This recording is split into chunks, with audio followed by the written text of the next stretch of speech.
Welcome to the Work Hard, Play Hard podcast. My name is Rob Murgatroyd, and I am a former doctor turned lifestyle entrepreneur. Each week, I interview some of the best minds on the planet on the science of achievement and the art of fulfillment. Today's episode is a mini-sode that we call Fri-Date with the Wife. In these mini-sodes, my wife Kim and I deconstruct the strategies that we've developed over the last decade to not only grow personally, but to turn our struggles into lessons and create fulfillment in all areas of our lives. Excuses are over. It's time to live. Let's dig into today's topic. All right, before we jump into this episode, I want to invite you to be considered for my Work Hard, Play Hard Mastermind by completing an application at workhardplayhardmastermind.com. So this mastermind is not like any mastermind you may have been to or heard of, I promise you. This mastermind is for 6 to 7 figure entrepreneurs that are working too damn much and aren't taking the time to have amazing experiences around the world with an incredible tribe of people. So every 100 days or so, I drop you into new experiences that are specifically designed to elevate your thinking, to give you new ideas. Look, you get your best ideas not staring at a computer. And actually, this is the way high-level people really collaborate with each other. They do it over a glass of champagne, watching the sunset in the south of France. So if you are ready to do some fun stuff around the world and really, really want to level up your tribe in one shot, fill out an application at workhardplayhardmastermind.com. We'll jump on a call and we'll see if it's a good fit. All right, let's jump into today's episode. Kimberly, welcome to Italy. Murgatroyd, how are you? Buongiorno. Buongiorno and come stai? Come stai? Bene, bene, bene. And I had a big sty, speaking of come stai, in my eye. And for those of you that regularly get styes, you know what I'm talking about. It's a fucking pain in the eye. Oh my God. It's a pain in the eye. You did that. No, you did that quickly. That was pretty good. Thank you. You know what's interesting about healthcare here in Italy? Because I've been here now 3 days, so I'm an expert. You can go to doctors in Italy, and for $23, you will have Dr. Bafangul appear. Oh my God, did you just use that? I did. You will have Dr. Bafangul appear on Zoom and in his broken English basically say, what can I do you for? And you say, El Stallo in the eye. And he says, okay. 2 seconds later, inside of your WhatsApp, you get a prescription and boom, your eye is fixed. How great is that? How great is that? So listen, we came to Italy, right? So we left California. You were a puddle on the floor, crying, hysterical. Just kidding. He wasn't any of those things. But dramatic. But well, you know, it is you we're talking about. We left California. And first, let's talk about real quick the action of leaving California, because we initially started this like we're moving to Italy thing, and we were going to have a 20-foot container. We talked about that. And then we weeded it down to a 20-foot container that we were going to ship all of our belongings a cargo container to Italy, and then we decided not to. And we decided not to. And we talked about that in the last episode or one of the last episodes. And we decided to go with a company called Send My Bag, and we sent 10 bags. Like suitcases, duffel bags, whatever we could get our hands on. And that was terrifying because it was basically everything we own, right? All of our clothes and stuff. There was a lot of rules about what you could send, what you couldn't send, and they weren't super clear. But at the end of it, it all worked out. And it kind of worked as a symphony, if I do say so myself. We were in Manhattan Beach in a hotel. And even though it was a complete shit show getting the bags to Send My Bag via FedEx and wrapping them, and we had a little last minute confusion there on whether or not we could bring dog food because they said nothing with an animal product, or we had some supplement issues and we had to make some last minute changes. But all of that being said, we literally showed up here in Italy and our bags arrived the same day. And it was like a symphony, I have to say. I think I did a good job there, don't you think? I do. Did you like how I just drop myself Yeah, into that accolade? You did do a really good job. It went very, very quickly. The process of moving. I was very overwhelmed with the process of moving because I basically did nothing, and Kim did everything. So I'm glad you were overwhelmed. But it was quite overwhelming to watch.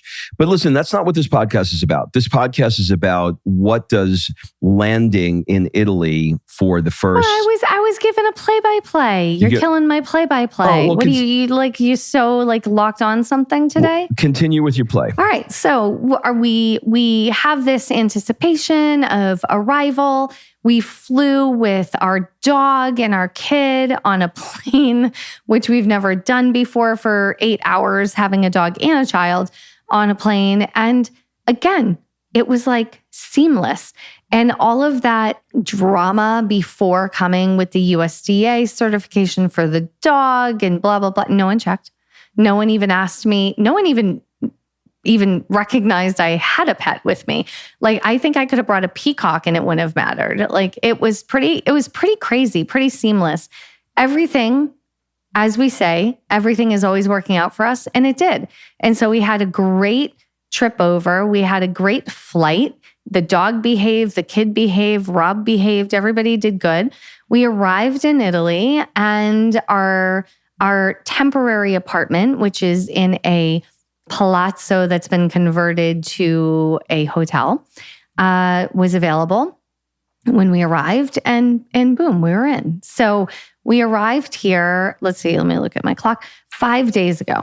So we've had an entire 5 days living in Italy. And today, what I wanted to really dig into was, prior to coming, in our last few episodes, Rob was really honest and shared how he felt like he was having 10 million paper cuts, and his surfboard being sold, and his bike being sold, and his DJ equipment at the last minute not being able to make the trip and being sold. And everything was kind of being taken from him, right? Except pretty much his underwear.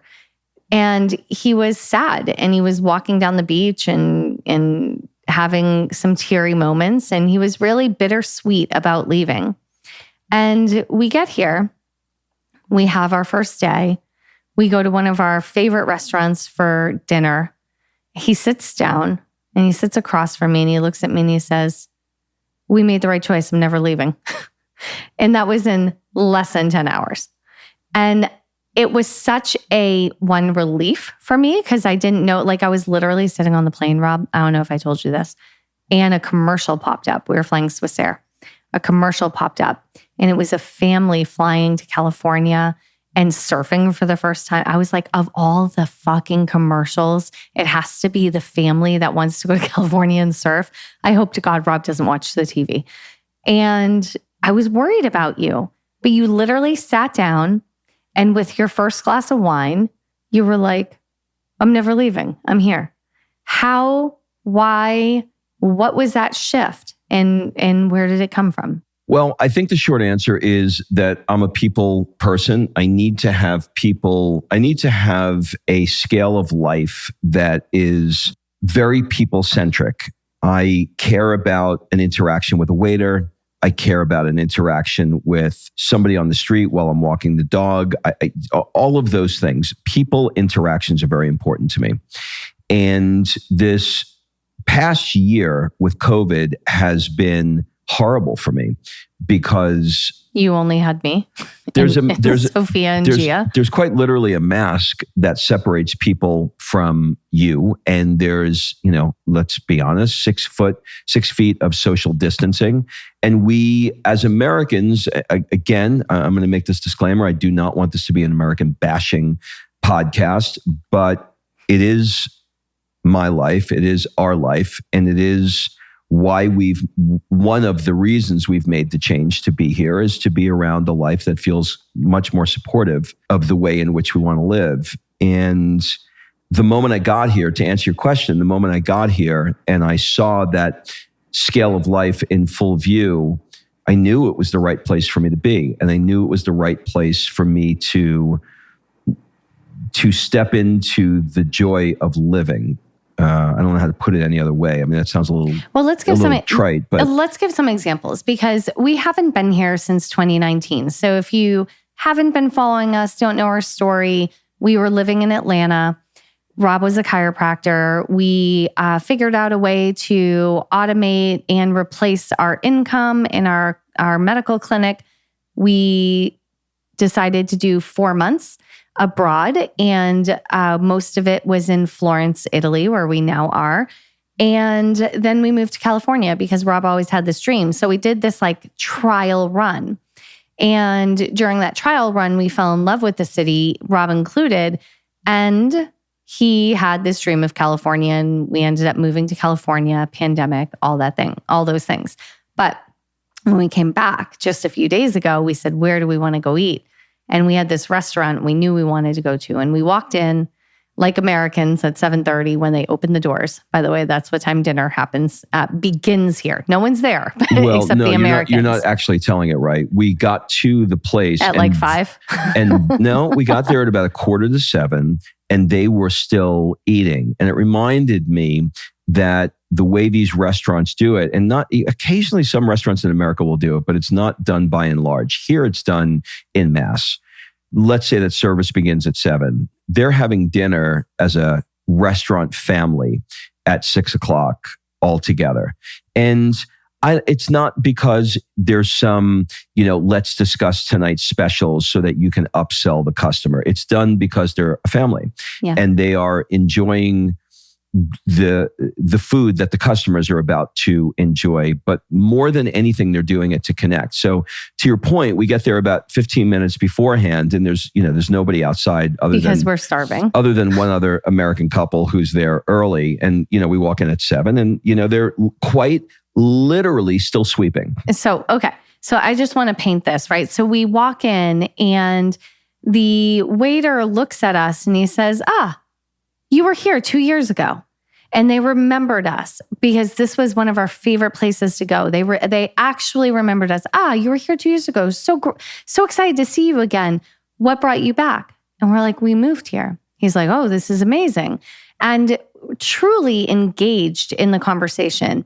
Then we sat down and we decided to order a bottle of wine that is one of our favorite bottles. It's a Tignanello. And we actually just had a bottle in Mykonos that cost an absurd amount of money. And we did it as like a special occasion thing there. But here it was quite literally 1/3 of the price. So Rob asked for this bottle and he said, we don't have it, but hold on. And he sent one of the other staff out. I don't know if they went to a store or if they went where they went, but they came back in with multiple bottles of this specific wine that we wanted and said, it's such a special occasion, we had to let you have this wine.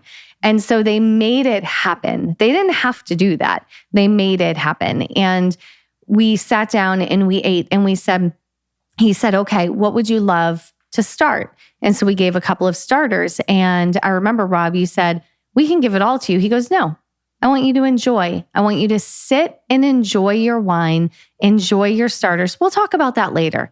And he took our menus and he put them away.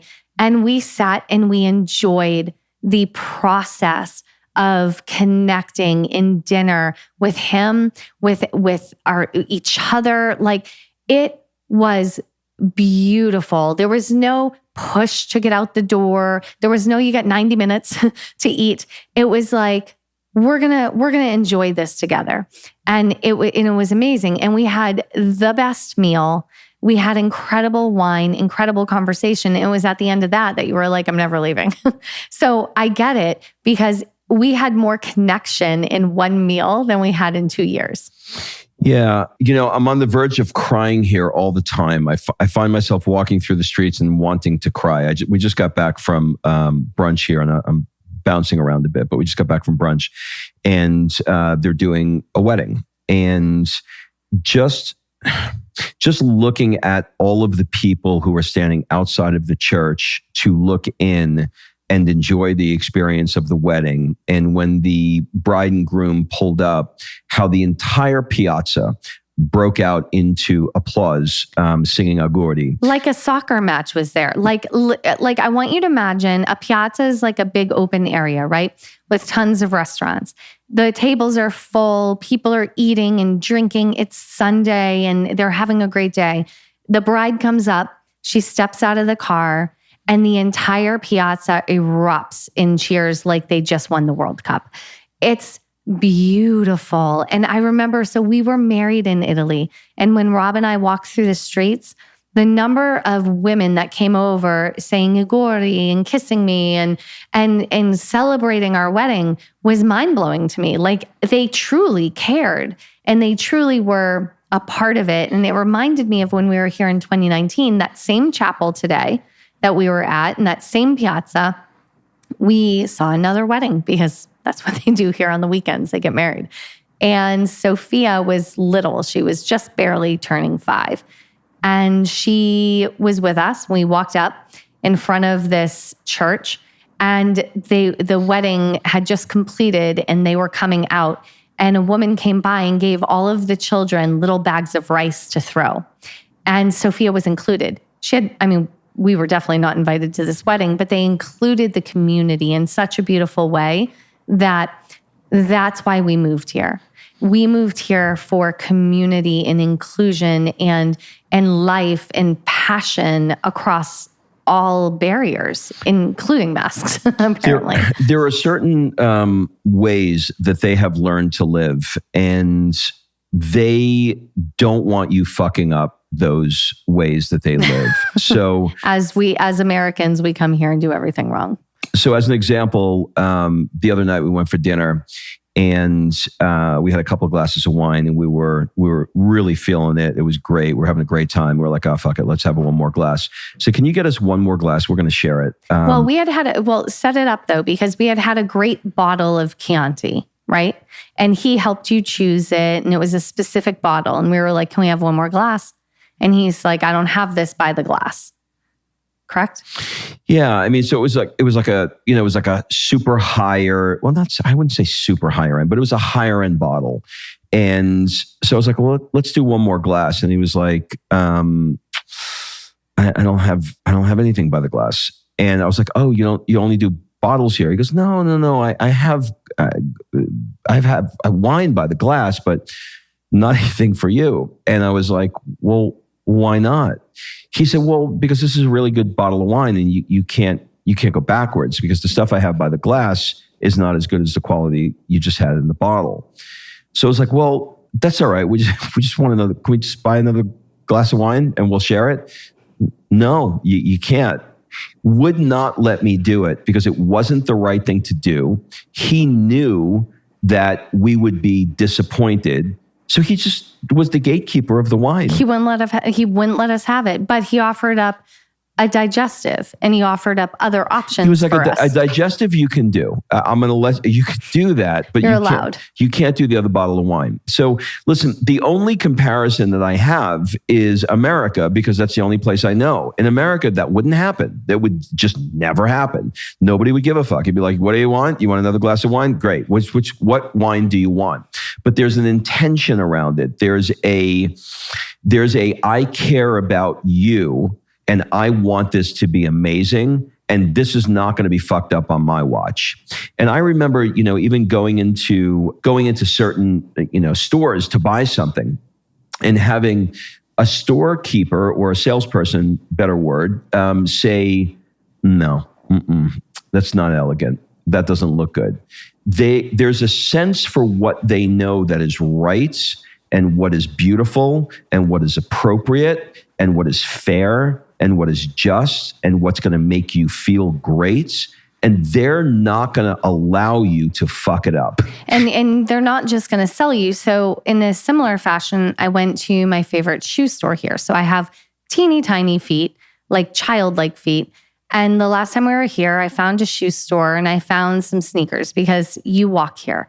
Like without even meaning or having intention about walking, we're walking 17,000 steps a day per my Apple Watch. Whereas in Hermosa, I was barely hitting 10,000. I was like pacing in the house at night before we were watching TV, to hit 10,000. And here, there's tons of walking. So last time I was here, I had bought these kind of cute sneakers, and I was shocked because the store actually had my size, and it was great. And they're so comfy, and I still have them.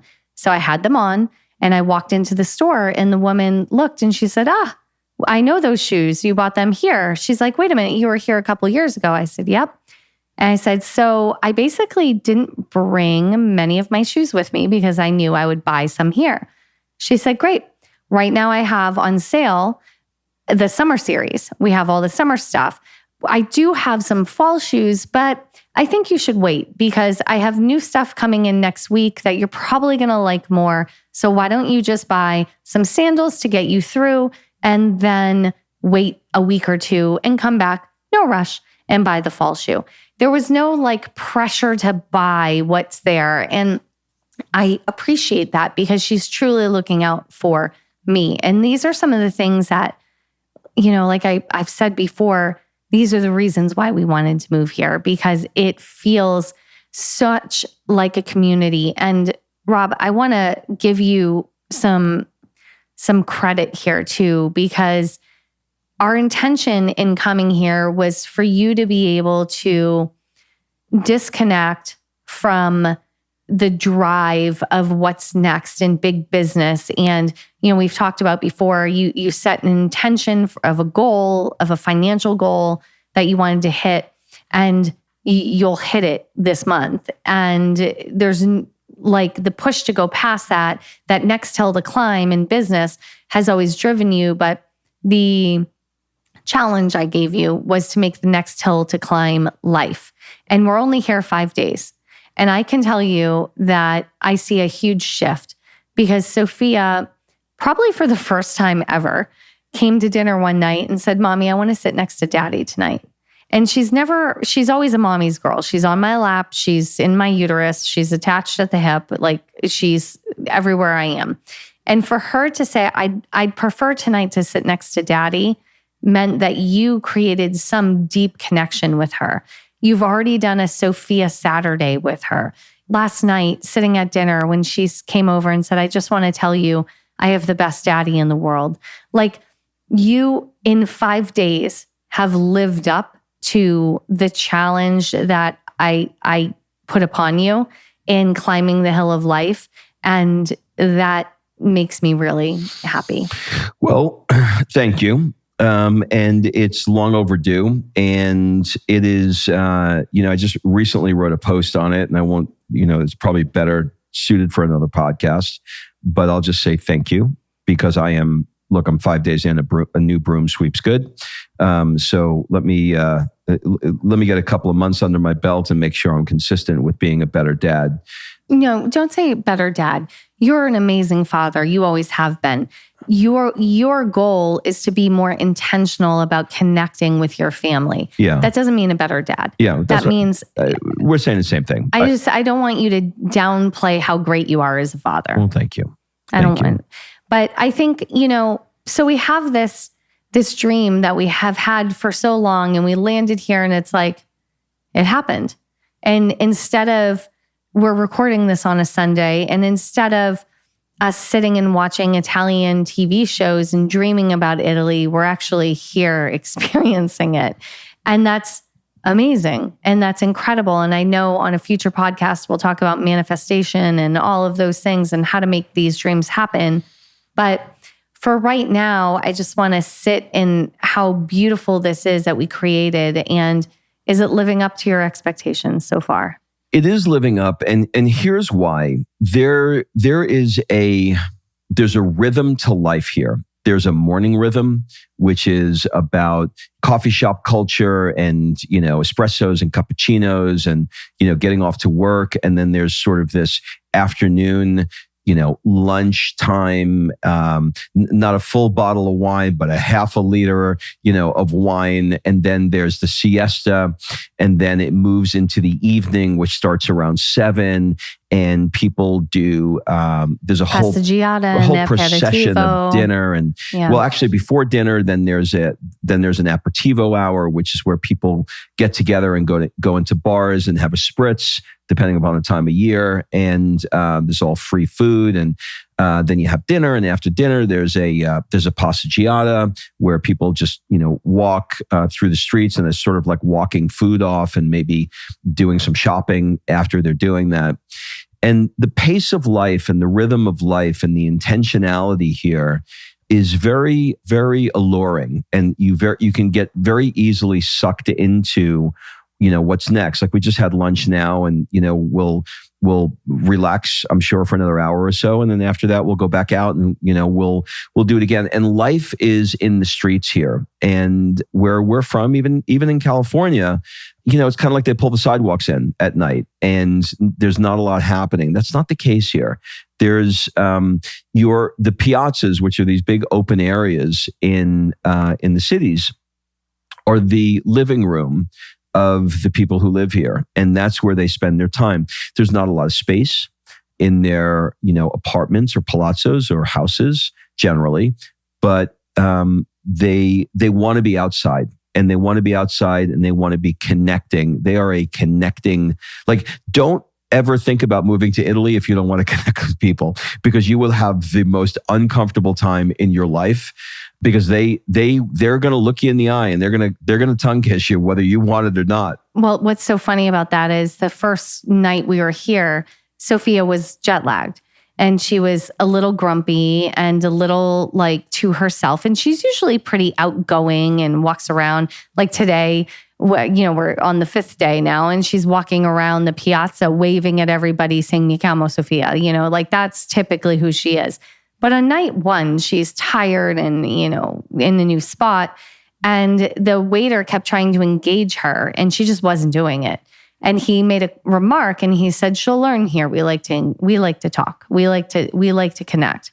And it was embarrassing for us because we're like, no. Typically she's really outgoing, but it's how they do. And, we've had such a great start here, but it's not without Rob's mitigation of the things that he doesn't love, that any of this would be possible. So if you've listened to the podcast previously, we have a little joke ongoing that Rob is a certainty junkie. He thrives on certainty. So he wants to know that he has a cold room in the hot months, that he has Meyer's dish soap, that he has specific tooth paste and floss. He has hair products, God knows, and all the other things. And so he works himself up into a tizzy about where is he going to get his damn Meyer's soap, right? And we've laughed and joked about this before.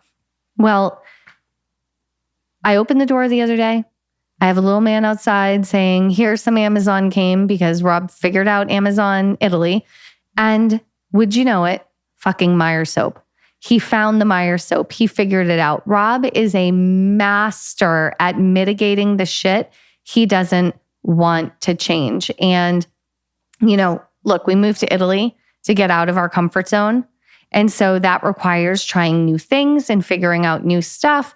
But he's taken some of the US life with him, and mitigation of certain things, I think, is what is making him incredibly happy right now. Like the first night we were here, none of the AC was cold enough. And I woke up in the middle of the night, 1:00 in the morning, didn't know where I was, jet lagged. And he's in another bedroom, curled up and trying to sleep, not able to sleep, in the night sweats because his room wasn't cold enough. And you want to talk about that, Rob? What did you then do? Well, look, I mean, here's the thing. If you're, yes, I'm a big mitigator. I don't think it's necessary for you to suffer through life if you don't want to. And at the same time, I think it's a double-edged sword, because I think you're right. You can you can create America inside of Italy very, very quickly and feel like you're like, what the hell's the difference? Like if you come here and you stay at the Four Seasons and, you bring all your American shit, you walk outside, it's Epcot Center outside. You know what I mean? It's you're like, on Epcot. You're not, there's no difference here. That's not what I was trying to do. What I was trying to do was say, when we originally, I'll answer your bed question your bed comment in a second, or comment on your bed comment in a second. When we made the decision to move here to Italy, one of the reasons why I was hesitant is because there are certain things that are frustrating for me. The air conditioning isn't cold enough. The Wi-Fi isn't fast enough. And the beds suck. You're not getting a proper king size bed. Proper. I like how you made that proper. And well, you're not getting a king size bed. The reason why I say proper is because they're taking two full beds or whatever, and they're squeezing them together so that it's like a Lucille Ball episode that when you fall asleep at night, you fall through the crack of the two beds. So it's not a proper king bed. But for me, I looked at it and said, well, if these are things that can be mitigated by me bringing in an 8-sleep bed, which is the one I like to use because it gives you the ability to cool it to whatever temperature you want to cool it, then why not just ship the 8-sleep bed in? If you don't want to you want to be able to have, the right hand soap and soap that you like because it's not full of chemicals and it's a healthier thing and it's Myers and it's one click on Amazon. Well, fuck it. Just so make a list of the things that you don't want to move to Italy for and fix them. And so that's what I did. And it really softens the landing for me quite a bit. Now, I think that as time goes on, I may wind up using, I don't know, olive oil toothpaste. Who the hell knows? But I'm gonna Gnocchi hand soap. Gnocchi hand soap. I'm gonna slowly get into it. But right now, but you're not giving up that 8-sleep bed. I would give up Italy before I give up the 8-sleep bed. Because here's why. Because I need to fucking sleep. So I'm not going to go to sleep and wake up, 4 hours every night because I'm sweating my ass off when I can easily just get a bed that cools and makes it work. Or I'm either going to do that or I'm going to buy some version of air conditioning and ship the air conditioning in. It's going to be one or the other, but I am going to sleep at night, cool, because I need to fucking sleep. And, I was incredibly resistant to all of these things because I was like, come on, like there's an entire culture here that doesn't need to have a bed that cools itself and Myers dish soap and, they floss their teeth. Like they figured that out. But I will say, I do love having the 8-sleep bed here because I do like a cool bed. And no, we're not paid by 8-sleep, although they should. And having a couple of touches from home are great. They really are. And Amazon has made it way easier to just get stuff here, but it also can cripple you in some respects. Like we're getting ready to do Sophia's birthday and I don't just want to Amazon everything. Like I want to find cool stuff. I want to explore. I want to know where to get things. Like I don't have any damn clue where to get wrapping paper in this city. Why? Because there's no Target or Walmart or like giant store like that. Like I don't know where to go. Like, do I have to go to a paper shop? What do I have to do? But that's part of the challenge and the excitement to me is figuring it out. So I think there has to be a balance between mitigation of the shit you hate and being willing to get uncomfortable and try new things. Yeah, I think so. So, look, the first report of what we thought Italy would be, it is 100% everything that Kim thought it was going to be, and it's like 200% what I thought it was going to be. I don't know how to put it into words. It's better than you thought it. Thank you. It's better. It worked out better than you thought it would. Worked out better than I thought. I'm tapping into a part of my life that, when you know that you're on the verge of something, but you don't quite know what it is exactly, but you know that you're shifting. Mm-hmm. That's where I am right now. I'm in a river that is moving and it's moving me through the river. And I know something is changing and I feel that it's changing and I feel that I'm changing. And there's a little resistance to it. There's a little bit of programming that is, at play, but I'm changing. And I'm changing priorities. I'm changing purpose. I'm changing meaning. And it's almost like I'm tapping into some weird past life shit because this environment is stimulating to me in ways that I've never been stimulated before. Like I'm looking at buildings and churches, and I'm looking at them differently. I'm looking at them with meaning. I'm looking at them like I'm seeing, what it was like for people to walk down these cobblestone streets. And it's really, it's hard to explain. I can't really put it into words, but it's very otherworldly for me. Well, it sounds like you're loving it. And I'm so grateful for the opportunity to move here. And I acknowledge that not everybody has a spouse that's just so on board, ready and willing to make massive shifts. But I'm grateful that you were, and that our little munchkin is going to start school here in Italy in just a couple of days. And we'll keep you posted. So this isn't going to turn into an Italian show, but as always, we're sharing what works for us, what's going on in life. And I guess next week, maybe we'll talk about how to manifest and start to create this type of dream life that you're after. All right. That's it, everybody. We'll see you next week. Bye-bye. All right. Thanks for listening. If you love this episode and you know someone that needs some help in either stepping up their work hard game or their play hard game, it would mean the world to me if you shared this podcast with them to help me get this movement out there. So if you like what you heard, head on over to iTunes, take 30 seconds and leave me a 5-star review, and I will be forever grateful. So until the next episode, excuses are over. It's time to live.